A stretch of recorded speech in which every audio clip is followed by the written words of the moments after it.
नमस्कार दोस्तों आज की इस वीडियो में हम बात करेंगे डीसीबी बैंक के स्टॉक के बारे में। अब देखिए डीसीबी बैंक का जो स्टॉक है दोस्तों अपने बुक वैल्यू के नीचे ही पड़ा हुआ है। अब रीज़न क्या है इसके पीछे? देखिए बैंक में पास्ट में काफ़ी कुछ प्रॉब्लम रही, ऐसी कोई मेजर प्रॉब्लम नहीं रही थी, लेकिन बैंक के अंदर देखेंगे तो कुछ खास ग्रोथ भी नहीं थी। इसके बाद में बैंक का एसेट क्वालिटी बीच में ख़राब हो गया था। और एक और दोस्तों बहुत बड़ी प्रॉब्लम बैंक के अंदर ये है कि इनका जो निम है, इनका जो नेट इंटरेस्ट मार्जिन है, वो हमेशा काफ़ी कम रहता है। इवन जो बड़ी-बड़ी बैंक है जैसे एचडीएफसी, आईसीआईसीआई, एक्सिस बैंक, इनके कंपैरिजन में भी इनका नेट इंटरेस्ट का मार्जिन रहता है वो काफ़ी कम रहता है। क्योंकि इनको जो कॉस्ट ऑफ फंड रहता है वो हमेशा हाई रहता है। जैसे कहने का मतलब अभी जो टर्म डिपॉजिट लेते हैं ये कस्टमर से, इसके बाद में जो ये CASA current account, saving account पे जो इंटरेस्ट पे करते हैं वो भी compare to HDFC bank, ICICI और इनके कंपैरिजन में हाई रहता है। क्योंकि इनका कोई ब्रांड वैल्यू तो है नहीं, कोई कासा फ्रेंचाइज नहीं है, तो कस्टमर क्यों आएगा इनके पास पैसे डिपॉजिट्स करने? इसलिए हाई इंटरेस्ट देने देते हैं, इसलिए थोड़ा मोड़ा इनके पास डिपॉजिट आप बोल सकते हो कि जो आता है इनके पास। अब इनको जो लेंड पैसे करते हैं आगे कस्टमर्स को, वो भी ये प्राइमरी सेक्टर में लेंड करते हैं, जैसे हाउसिंग लोन देते हैं या कॉरपोरेट लोन देते हैं।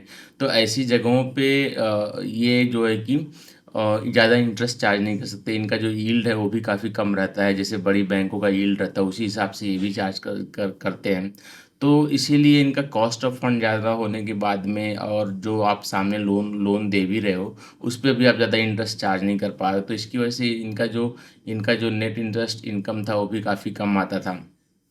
लेकिन देखेंगे दोस्तों अब पिछले कुछ टाइम से चीज़ें थोड़ी सी बदलती हुई दिख रही हैं। पिछले अगर देखेंगे तो 1 डेढ़ साल से, कुछ क्वार्टर से अब लोन का बुक का ग्रोथ भी अच्छे तरीके से हो रहा है। अगर आप देखेंगे तो पिछले पिछले क्वार्टर में loan book I think around 24% से इनका लोन बुक का ग्रोथ था। अब बैंक का एक भी कहना है दोस्तों कि हम अपने अपने हम प्रोडक्ट, जो हमारा प्रोडक्ट मिक्स है उसमें भी हम चेंज कर रहे हैं।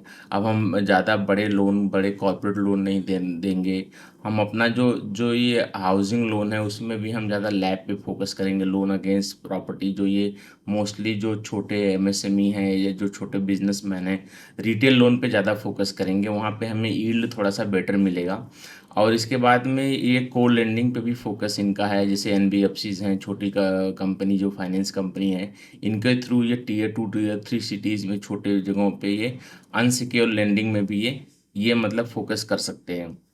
इसके बाद में दोस्तों बैंक का ये भी कहना है कि हम आने वाले टाइम में हम ज़्यादा करके जो है कि जैसे ये रेट कट होगा और उसमें हमारे को फ़ायदा मिलेगा। हम आगे हाई यील्ड प्रोडक्ट पे हम लेंड करेंगे, और हमारा जो कॉस्ट ऑफ फंड होगा, जो हम पैसे लेंगे लेंड करने के लिए आगे, उस पे भी हमें कम इंटरेस्ट देना पड़ेगा। तो हमारा जो नेट इंटरेस्ट मार्जिन है वो भी इम्प्रूव होगा। इनफैक्ट अगर आप देखेंगे तो पिछले कुछ क्वार्टर से इनका जो निम है वो स्टेबलाइज हो रहा है। पहले ये डिक्लाइनिंग पे भी था, और अब इनका जो अदर कॉस्ट है, अब जैसे कि एम्प्लॉय कॉस्ट है, एम्प्लॉय कॉस्ट पे भी ये काफ़ी कंट्रोल कर रहे हैं। पहले अब इनका कहना है कि हमारे पास जो एम्प्लॉय हैं, आई थिंक 456 कुछ ब्रांचेस हैं इनकी, और टोटल जो नंबर ऑफ़ एम्प्लॉयज़ हैं सब कुछ मिला के 11,000 समथिंग है। तो इनका कहना ये है कि अब हम जो है कि अपने एम्प्लॉयज़ को और हम नहीं बढ़ाने वाले, ये इसी रेंज में रहेगा या इसके नीचे भी जा सकता है। अब हमारा टेक्नोलॉजी बेस्ड मतलब वर्क ज़्यादा होगा, ज़्यादा करके हम अब कस्टमर भी अडॉप्ट कर रहा है टेक्नोलॉजी। सारी चीज़ें वो जो है कि ऑनलाइन कर रहा है, बैंकिंग ऑनलाइन कर रहा है। अब तो हमें इतने एम्प्लॉय की ज़रूरत है नहीं। हम अपने काफ़ी टेक्नोलॉजी में हमने काफ़ी पैसे इन्वेस्ट किए हैं। तो वहाँ से भी हमें एक फ़ायदा मिलेगा कि हमारा एम्प्लॉयी कॉस्ट घटेगा, और ज़्यादा करके ये जो है कि अदर अदर प्रोडक्ट पे फोकस करेंगे, गोल्ड लोन पे फोकस करेंगे और चीज़ों पे फोकस करेंगे। तो एक कॉस्ट ऑफ फंड थोड़ा-सा कम होगा, और साथ में हाई यील्ड प्रोडक्ट पे ज़्यादा फोकस करेंगे। बड़े कॉर्पोरेट लोन नहीं देंगे, होम लोन पे कम फोकस करेंगे, ओवरड्राफ्ट वगैरह पे फोकस करेंगे।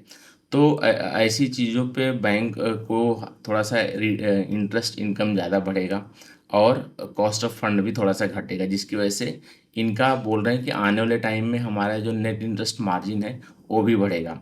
अब देखिए दोस्तों ये सब सुन के तो अच्छा लगता है। अब देखते हैं कि बैंक किस हिसाब से अपने इस प्लान को एग्ज़ीक्यूट करती है और आने वाले टाइम में किस हिसाब से अपने अपने प्रोडक्ट मिक्स को और क्या चेंजेस करती है, जिसकी वजह से अब लोन बुक का तो ग्रोथ है, लेकिन लोन बुक के ग्रोथ के साथ-साथ हमें चाहिए कि हमारा जो पैट का ग्रोथ है, वो भी होना चाहिए।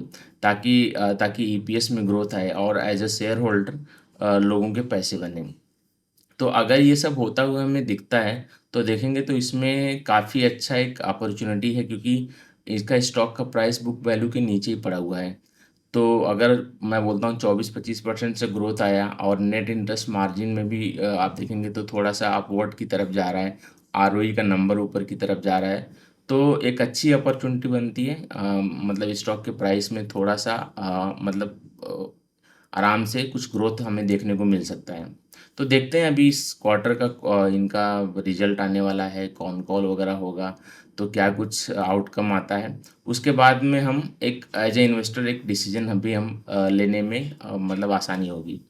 तो ये था दोस्तों डीसीबी बैंक के बारे में। आगे कुछ इनका अपडेट आता है, कुछ बिज़नेस अपडेट या कुछ नंबर्स वगैरह आता है, तो हम डिस्कशन दोबारा करेंगे। चलिए बहुत-बहुत धन्यवाद आपका। मिलते हैं अगली वीडियो में।